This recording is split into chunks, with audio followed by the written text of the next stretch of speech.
O tema do vídeo de hoje é um tema muito sério e importante. Já tem um tempo que eu tô pra falar sobre isso e já passou da hora da gente falar sobre abusos que pessoas cristãs dentro da igreja praticam e sofrem, e infelizmente a igreja se cala e não fala nada, né? É um assunto muito sério e hoje a gente vai destrinchar isso, principalmente em relação ao divórcio e os abusos e enfim, vamos pro vídeo de hoje.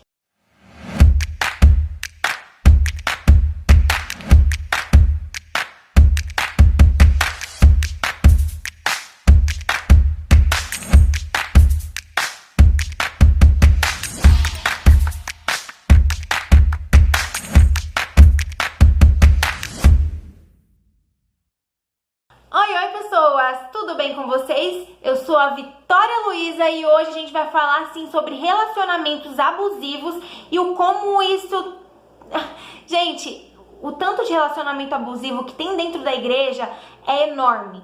Quem aqui não conhece ou já conheceu alguém que sofre algum tipo de relacionamento ou já sofreu algum tipo de abuso no relacionamento, seja sexual, seja psicológico, enfim, pessoas que realmente sofrem, né, e ficam presas nessas relações, né? E eu quero muito falar sobre isso porque a igreja ela não fala, né? Eu queria muito que alguém tivesse a coragem de pegar no microfone, né, e falar assim, ó, você que faz sexo com a sua esposa sem o consentimento dela, vai pro inferno. Da mesma forma que falam sobre fornicação, adultério, prostituição e fofoca e mentira, da mesma forma que falam desses outros pecados, eu gostaria de ouvir mais as pessoas pregando o arrependimento para as pessoas que abusam dos seus cônjuges, pessoas que abusam fisicamente e psicologicamente da pessoa que eles juraram amar e respeitar até o fim da vida.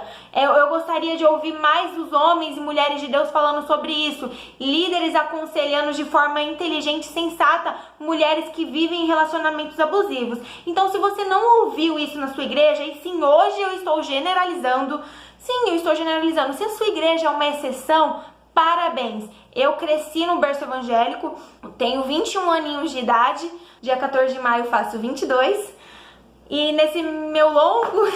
Eita, caiu aqui. Nesses meus longos dias de vida, nessa minha pequena trajetória de vida, eu não vi falar disso dentro das igrejas. Muito raramente falar disso. Talvez encontros de mulheres ou congresso, assim, mas muito vagamente. E eu acho que esse assunto é muito importante e ele precisa ser falado, porque as pessoas condenam tantas coisas e esquecem de falar desse assunto que aflige demais muitas mulheres e homens. Eu olho pro púlpito da igreja, há um tempo vem vindo esse sentimento, eu sei que é o Espírito Santo de Deus me movendo. Eu olho pro púlpito, irmãos, não se escandalize, entenda o que eu vou falar. Vai até o final do vídeo pra você entender, tá? Eu olho pro púlpito, eu fico olhando aqueles obreiros, aqueles homens de gravata, o irmão da porta. Isso não só na minha igreja, em todas as igrejas que eu frequento. Porque desde criança, seja em igreja, seja na Assembleia de Deus, que é uma igreja bem mais, né, de doutrina, mais séria, ou uma igreja de comunidade, esse assunto é pouco falado. Então eu olho às vezes para esses obreiros que estão no púlpito e fico pensando, quantos deles abusam de forma ignorante ou de forma maldosa das suas esposas? E aí eu olho para o grupo das irmãs e fico pensando, quantas dessas mulheres sofrem abusos e não têm relacionamentos felizes? Quantas delas não têm um relacionamento sexual saudável e gostoso? E eu fico olhando assim, aquelas mulheres bonitas, aqueles homens também bonitos, arrumados. Isso fica vindo na minha mente e eu pensando, e eu resolvi estudar sobre isso, principalmente porque eu ouvi um depoimento esses dias, né, de uma irmã que, nossa, que foi como uma flecha no meu coração. Não só o dela, mas pessoas que vivem com pessoas da minha família também sofrem esse tipo de relacionamento. E então tudo isso culminou, não sei se essa é a palavra certa, tudo isso acarretou, sei lá, como consequência esse vídeo. E eu quero pontuar 3 coisas importantes, né, que é como deve ser um casamento, o pecado da imoralidade e o amor pela sua própria vida. Quando a gente fala como deve ser um casamento, a gente sempre tem que olhar para a palavra de Deus, né? E eu vou deixar algumas referências bíblicas tanto na descrição, algumas também vão aparecer na tela. A base bíblica principal para este vídeo, assim como um todo, é 1 Coríntios 1:7, especificamente do versículo 1 ao 6 e do versículo 10 ao 11. Mas aí você já lê 1 Coríntios 7 inteira, já para te ajudar. E também outras palavras, também eu vou deixar na descrição, enfim. Bom, como que deve ser um casamento diante de Deus? O primeiro ponto está lá em Hebreus, capítulo 13, versículo 4. Vamos ler. Que o casamento seja respeitado por todos e que os maridos e as esposas sejam fiéis um ao outro. Deus julgará os imorais e os que cometem adultério. Bom, em outras versões, essa palavra está se referindo também que o leito seja honrado e puro. E eu gostei tanto dessa versão, que essa é a versão do adolescente, como também essa que diz que o leito deve ser honrado e puro. Além disso, o casamento também ele explicita bem em Efésios 5, né, onde diz que o homem deve amar a esposa como a si mesmo, e é como Cristo amou a igreja, né, dando a vida por ela, e a mulher deve respeitar o seu marido, né, Efésios 5:33. E aí, o texto base desse vídeo seria 1 Coríntios 7. Então, assim, como que é um casamento? O casamento ele tem que ser puro e honrado, tem que haver respeito, amor acima de qualquer coisa, e um tem que ser aliado do outro. Uma passagem muito interessante que está lá em Provérbios 5:18, fala que o homem ele deve alegrar-se na esposa na sua juventude. Aí até chama a moça de gazela, o que hoje seria um insulto, mas que naquela época era um elogio. E aí fala que ele tem que se deleitar nos seios da sua esposa. Enfim, então o casamento bíblico, ele é algo honroso, puro, porque Deus jamais compararia a volta de Jesus e a igreja de Cristo com algo totalmente imoral, totalmente impuro, totalmente maldoso, totalmente ruim. O casamento não é essa coisa ruim que todo mundo diz por aí, todo mundo vive por aí. As pessoas, elas vivem dentro de um casamento totalmente fora dos padrões da Bíblia, e aí falam assim, eu não posso me divorciar, eu não posso sair desse relacionamento, porque é pecado o divórcio, porque Deus não permite o divórcio. Mas o casamento em si já não é o casamento que a Bíblia ensina. Então, o que adianta você ter assinado o papel? O que você adianta ter ser abençoado pelo pastor se você nem tá vivendo um casamento de verdade? Então, assim, tudo o que a gente for analisar, a gente tem que ver do princípio. Qual é o princípio do casamento? Um casamento deve ser honrado e puro, deve haver consentimento mútuo, tem que haver respeito e amor. Se não há nada disso, então já não há casamento. Então por que a pessoa fica presa dentro de um casamento que na verdade só faz mal a ela? E aí a gente vai entrar nessa parte dos abusos. Mulheres que sofrem abusos verbais, através de xingamentos, enfim, que sofrem agressões físicas e que são estupradas pelos seus próprios maridos. Gente, esse vídeo é especial para as mulheres. Se você for homem, ele vai servir para você também, claro, mas hoje a gente está falando sobre os abusos que as mulheres sofrem, porque elas são as que mais sofrem esse tipo de abuso, né? Elas também praticam muito abuso, mas hoje o vídeo é especialmente para esse tipo, né? Então, assim, são mulheres que elas apanham. Então, assim, a integridade delas já está em risco, a vida delas já está em risco e elas ainda se submetem, ainda se prendem a um relacionamento totalmente abusivo que podem correr o risco da vida delas.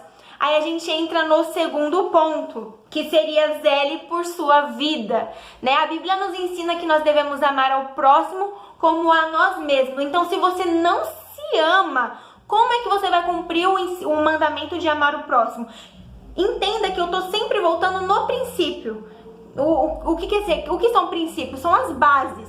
Bom, se você não pode se divorciar, primeiro tem que haver um casamento. Mas se o casamento já tá totalmente deturpado, já tá totalmente fora dos padrões bíblicos, então já não há casamento. Então, que sentido há em você ficar em um casamento que te machuca, que te oprime, que te arrebenta, né? Eu gostaria de ouvir no púlpito os homens de Deus, mulheres de Deus, pegar o microfone e falar assim, ó, fazer sexo com a sua esposa dormindo é errado. Levantar a mão pra ela, mandar ela abrir as pernas pra você e falar assim, vamos mulher, tratar ela como um objeto qualquer, sexual. Gente, olha, eu odeio o feminismo, vocês sabem que eu sou antifeminista e eu já expliquei isso, vou fazer vídeo sobre, mas se tem uma coisa que as feministas acabam ganhando pontos, claro que elas são muito hipócritas em relação a isso, mas que elas acabam ganhando pontos é quando elas falam que dentro da igreja há esse machismo e aí acabam deturpando mais ainda. E aí que tá o ponto principal, ó. Veja comigo como a estrutura ela já tá abalada. Pastores e líderes não ensinam sobre esses assuntos, não ensinam sobre sexo, eles ensinam que você não pode fazer o sexo antes do casamento, que não pode ter adultério e fornicação, mas eles não ensinam como tratar a esposa, como tratar o marido, não tem isso. Isso é muito pouco, eu falo como testemunha. Como eu disse, eu tô generalizando hoje, pode ser que haja exceções, pode ser, mas no geral é assim. Aí eles não ensinam. Aí beleza, aí aquela menininha, ela tá vendo o casamento da mãe dela, que é um lixo, mas o pastor mandou a mãe dela continuar casada. Inclusive, frisa bem no que eu vou dizer. Eu vou deixar minha mãozinha aqui pra gente deixar o paralelo aqui. Mas presta atenção no que eu vou te dizer. Se você fala pro seu pastor que você tá apanhando dentro de casa, que você tá sofrendo, sendo estuprado, sendo tudo que for, e ele manda você orar em vez de denunciar, olha bem pra mim. Denuncia o pastor e o marido. Denuncia os dois.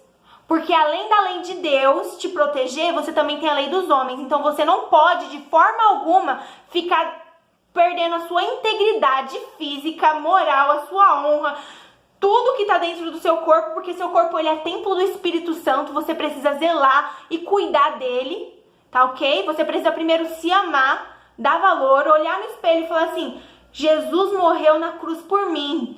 Jesus morreu na cruz por mim, o meu valor ele é muito maior do que o que eu tô dando pra ele, eu não nasci pra viver nessa vida, o que Deus tem pra mim é uma vinda abundante, eu vim para que tenha vidas e vidas para que tenha vida e vida com abundância, e você não tá vivendo assim, então foge, correndo, e aí agora a gente volta pro círculo, né? Aí aquela menina, ela vê o casamento da mãe dela desgraçado, e a mãe dela sofrendo. E aí o que ela faz? Ela fala assim, eu não quero casar, eu não quero casamento. A mesma coisa o rapaz, ele vê casamentos por aí, todos os casamentos, tudo uma porcaria. Aí ele fala assim, eu não quero casar. E aí ele vai ter uma vida promíscua, uma vida leviana, uma vida cheia de imoralidade sexual pra lá e pra cá. E aí cria-se um vício. Aí ele vai lá, tem um filho de qualquer jeito, sei lá de como. E aí cria esse filho também assim, com um casamento totalmente desestruturado, enfim. E aí temos outro caso, que é a mãe que tá casada, nossa, cuspi um monte aqui, mas enfim. Que é a mãe que tá casada, o pai que tá casado, vivendo um relacionamento totalmente tóxico, totalmente maldito. E aí vivendo daquela forma, daquele jeito, sofrendo e dando um mau exemplo. E além de dar um mau exemplo, sofrendo consigo mesma. Então é um ciclo muito vicioso, muito preocupante e que a gente precisa se atentar. Zele por sua vida. O seu corpo, ele é templo do Espírito Santo e não adianta você usar isso só pra pregar sobre tatuagem, sobre usar brinco. Eu não tenho brinco porque eu tenho medo de furar a orelha, porque eu furei e minha orelha fechou. Mas enfim, não adianta você ficar pregando, porque não pode usar roupa curta, não pode mesmo usar roupa curta, não pode mesmo ficar mostrando os peitos, mas não pode mais ainda deixar que o seu marido fique te batendo. Deixar que suas ovelhas, pastor, fiquem apanhando dentro de casa. Olha, olha, é melhor vocês ouvirem isso de mim, porque, assim, eu tô dentro da igreja, eu tô do lado de vocês, do que ouvir pessoas do mundo falando, jogando na nossa cara, porque isso é a nossa realidade, né? Agora eu não tô generalizando, porque eu sei que tem pastores, homens e mulheres de Deus, que são os remanescentes. Mas quando eu generalizo, eu falo no assunto que as pessoas não estão falando sobre isso, entende? Desculpa, que no geral não se fala disso e que a gravidade é muito grande, é muita gente sofrendo dentro disso. Então, moça, se valorize, se valorize. Se você depende dele financeiramente, porque esse é um dos pontos que mais fazem as mulheres se permanecerem nesse tipo de relacionamento, às vezes é porque ela depende dele financeiramente e às vezes tem filhos, pensa o seguinte, é melhor você fazer agora quando você tá com a sua consciência sã, do que você deixar pra fazer quando você estiver num momento de loucura. Porque vai chegar uma hora que você vai estar louca, vai fazer uma merda aí, não sei, e aí você vai perder todo o seu direito e aí vai ser pior. Então, enquanto você ainda tá sã, porque vai chegar uma hora que você pode ser que você exploda e aí você faça algum tipo de merda, sei lá, e aí você perca os direitos que você tem. Então, hoje, mais que você dependa dele financeiramente, ou seja, o que tá te prendendo, saiba que Deus, ele é o maior marido, o maior pai, o melhor amigo de todos, e ele tá contigo, tá? Ó, leia as passagens bíblicas que eu citei, porque aí vocês não vão ficar me xingando nos comentários falando que eu tô apoiando o divórcio, né? Porque nesses casos, como eu tô falando aqui, a Bíblia recomenda o divórcio em seguintes casos: quando há adultério, e fala que quando a pessoa se divorcia, ela não deve casar de novo, né? Então, assim, é melhor você ficar sem casar com a sua vida feliz e bem, do que viver casada de uma forma infeliz e miserável. Não é isso que Deus tem pra você. Agora nós vamos pro terceiro e último ponto, que é o pecado e a imoralidade, né? Quando Deus criou o casamento, lá na época de Adão e Eva, né, quando Deus falou assim, não é bom que o homem viva só, ele falou que ele criou Eva e tal, e não... Quando eu leio a palavra de Deus, eu vejo assim, da seguinte forma, eu vejo Adão e Deus criou o mundo em 7 dias, e aí, o 8º dia, Adão e Eva pecou e saiu do paraíso. Não, eu não vejo dessa forma. Eu acredito e enxergo bem que, na verdade, eles já viviam há muito tempo junto, eles já tinham relações sexuais, pode ser que eles até tinham filhos, é uma teoria muito interessante, porque quando Deus condena a mulher, né, lá o homem, ela fala que ia aumentar a dor de parto. Então eu acredito sim, né? Se você pensa diferente, eu gostaria de entender a sua visão aqui nos comentários, mas eu acredito que eles já tinham filhos antes da queda.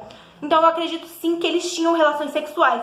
Mas aí quando eles caem, quando o pecado chega, né? O que acontece? Vem a imoralidade, que aí é aquela passagem, as obras da carne, que tá lá em Gálatas 5, né? E uma das obras da carne não é o sexo, é a imoralidade sexual. É você colocar objetos externos, é você colocar... fugir dos parâmetros homem e mulher juntos e se amando, sabe? É você não colocar coisas que estão assim, à parte. Por exemplo, quando a mulher vai fazer as relações dela, solta o libido ali pra entrar um negocinho lá dentro e aí fica tudo bem. Mas, por exemplo, se for usar a parte de trás, já não é assim. Existem estudos que comprovam que o ânus, ele não serve pra fazer essas coisas. E aí, esse é um dos pontos que também entra a imoralidade sexual, que é tudo aquilo que está fora da nossa natureza. Por exemplo, pornografia, masturbação, tudo isso está fora da nossa natureza. E foge do princípio de que o sexo é para o prazer mútuo do um do outro, né? Isso que me preocupa bastante, porque eu olho para mulheres que são casadas e homens que são casados, homens não, mas na mulheres no geral, que elas nunca sentiram prazer de verdade durante uma relação, e isso é muito sério. Porque Deus, ele fez o casamento, deu de presente o sexo, porque senão ele não teria colocado lá as coisinhas que se encaixam tudo direitinho. Tanto é que o sexo, ele gera vida. Você tem noção de quanto isso é valioso, quanto isso é importante, quanto isso é uma dádiva? É através do sexo que se gera a vida. E aí eu tô vendo pessoas que vivem uma vida totalmente desgraçada na vida sexual, na vida conjugal. E isso não é o que Deus tem pra nós. Então, entenda que a imoralidade sexual tá dentro do seu casamento, então já tá fugindo dos parâmetros. Se o seu marido ou se a sua esposa não quer melhorar, não quer se reconciliar, não quer acertar isso, quer continuar na imoralidade, blá, blá, blá, blá, então cai fora. Se não quer melhorar, cai fora. Sim, você vai continuar orando, ora bastante, mas ora enquanto ele tá lá na cadeia e você com a sua vida intacta. Bom, eu acho que esse vídeo tá sendo bem claro. E o recado final é esse. Tudo bem que você não conhecia Jesus quando você casou. Tudo bem que seu marido não é crente, ou sua esposa não é crente, e aí você acaba sendo submetido a certas coisas que você não gostaria, que você sabe que tá fora da Bíblia. Mas a Bíblia fala, né, pra aquela mulher que ela não é... que o marido não é crente, que pela atitude boa dela, pela boa conduta dela, ela pode convencer o marido. e aí o marido pode vir aceitar Jesus. Só que tudo isso que eu tô falando não se refere somente ao casal cristão e não cristão. Porque um casal que não é cristão pode muito bem ter um relacionamento saudável. Não é porque o cara não é crente que ele vai bater, estuprar, machucar a mulher dele. Não. Assim como o não cristão e o cristão, os dois, na hora do casamento, fizeram uma promessa de amor. Então, tanto um como o outro pode sim ter uma relação saudável. Isso vai do caráter da pessoa. Então, se o seu marido ou sua esposa faz coisas horríveis desse tipo que eu citei, então não adianta se ela é crente ou não, isso é irrelevante. A diferença é que nós cristãos precisamos sempre estar seguindo a palavra de Deus. Mas se seu marido não é crente e faz esse tipo de coisa, então ele também não é um marido ideal pra você, mesmo se você não fosse cristão ou sendo cristão. Eu acho que deu pra entender bem o recado. Eu sei que esse vídeo ficou longo, né? Mas eu tinha que falar. Então eu espero que você assista até o final, curta, compartilha e muito obrigada se você assistiu até aqui. Que Deus abençoe a sua vida e até a próxima.